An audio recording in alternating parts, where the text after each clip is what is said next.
بسم اللہ الرحمن الرحیم۔ السلام علیکم، میں ہوں ڈاکٹر مدثر حسین اور آپ لوگوں کے ساتھ یہ ایک بفلو ہیفر میں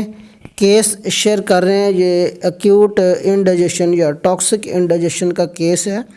یہ جانور کافی دنوں سے کچھ کھا پی نہیں رہا تھا اور اس کو ٹمپنی ہوئی تھی،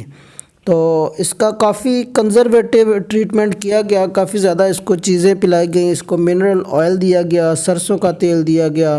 لیکوڈ پیرافین، کیلکوریکس، میڈیورل اور بہت ساری دیسی ادویات بھی اس کو دی گئی کہ جس سے اس کا افارہ کم ہو جائے، لیکن اس کا جو افارہ ٹمپنی تھی وہ بالکل بھی کم نہیں ہو رہی تھی۔ تو ایٹ لاسٹ ریزورٹ ہم نے اس کی ریومن لواز کیا۔ تو آپ لوگ دیکھ سکتے ہیں کہ اس کو ہم نے سٹمک ٹیوب پاس کر کے اس کو جب باہر سے پانی کا پریشر دیا تو یہ سارا مٹیریل جو تھا یہ بالکل سارا ڈیزالوڈ مٹیریل ہے، جو کہ اس چیز کی انڈیکیشن ہے کہ اس کو جو ایسیڈوسس کا پرابلم ہوا تھا وہ کافی زیادہ کرونک ہو گیا ہوا ہے، اور جس کی وجہ سے یہ سارا ڈیزالوڈ مٹیریل نکل رہا ہے۔ یہ سارا فروتھی مٹیریل ہے کہ اگر یہ انڈائجیشن کا پرابلم نہ ہوتا تو پھر یہ فروتھی مٹیریل نہیں نکلنا تھا، پھر یہ اس میں سے جو انڈائجسٹڈ ریومن انجسٹا ہوتا ہے وہی نکلنا تھا، لیکن اس سے یہ سارا جو مٹیریل نکل رہا ہے یہ فروتھی ٹائپ ہے، جو اس بات کی انڈیکیشن ہے کہ اس کو ایسیڈوسس کا پرابلم ہوا تھا جو کہ ریزالو نہیں ہوا، اور جس کی وجہ سے اس کے پیٹ میں ہوا جو بننا شروع ہو گئی وہ ختم نہیں ہو رہی تھی۔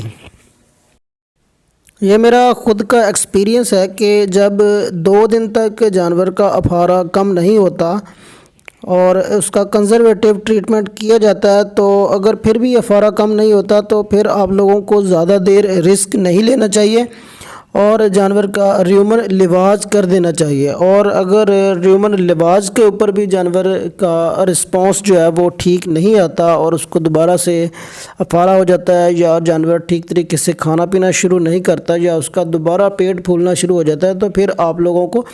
ریومیناٹمی کا ڈیسیجن کرنا چاہیے تاکہ جانور کی قیمتی جان کو بچایا جا سکے۔ تو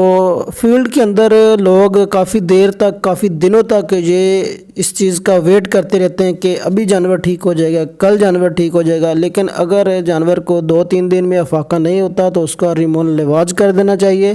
اور اگر پھر بھی کور نہیں ہوتا تو جانور کا ریومیناٹمی کا آپشن لینا چاہیے، کیونکہ بعض اوقات جانور نے کوئی ایسی پلاسٹک کی چیزیں کھائی ہوتی ہیں، یا شاپر کھایا ہوتا ہے، یا پھر کوئی فورن باڈی کھائی ہوتی ہے جس کی وجہ سے جانور کو بار بار افارہ ہوتا ہے، اور اس کو ایسے ریومن لواز کے ذریعے یا کنزرویٹیو ٹریٹمنٹ جو کہ دیسی ادویات دی جاتی ہیں افارے کے لیے، ان سے ٹھیک نہیں کیا جا سکتا۔ تو ہم نے اس کا ریومن لواز کرنے کے بعد ابھی اس کو فلوئڈ تھراپی دے رہے ہیں۔ اب آپ دیکھ سکتے ہیں کہ اس کی جو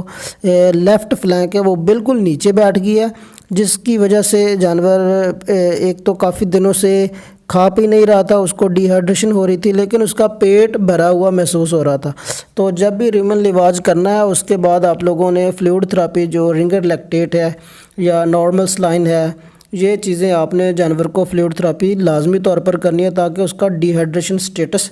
دوبارہ سے بحال کیا جا سکے۔ تو اب آپ دیکھ سکتے ہیں کہ اس جانور نے نارمل کھانا پینا شروع کر دیا ہے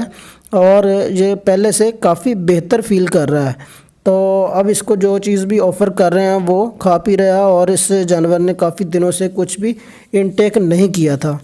تو ویڈیو شیئر کرنے کا مقصد یہ ہے کہ اس طرح کے جو کریٹیکل کیسز ہوتے ہیں اس میں آپ لوگ یہ ویٹ نہ کرتے رہیں کہ آج ٹھیک ہو جائے گا جانور، کل ٹھیک ہو جائے گا۔ اگر آپ لوگ 2-3 دن میں جانور کور نہیں ہوتا تو اس کا نیکسٹ جو آپشن ہے اس کو یوز کرنا چاہیے۔ بہت بہت شکریہ، اللہ حافظ۔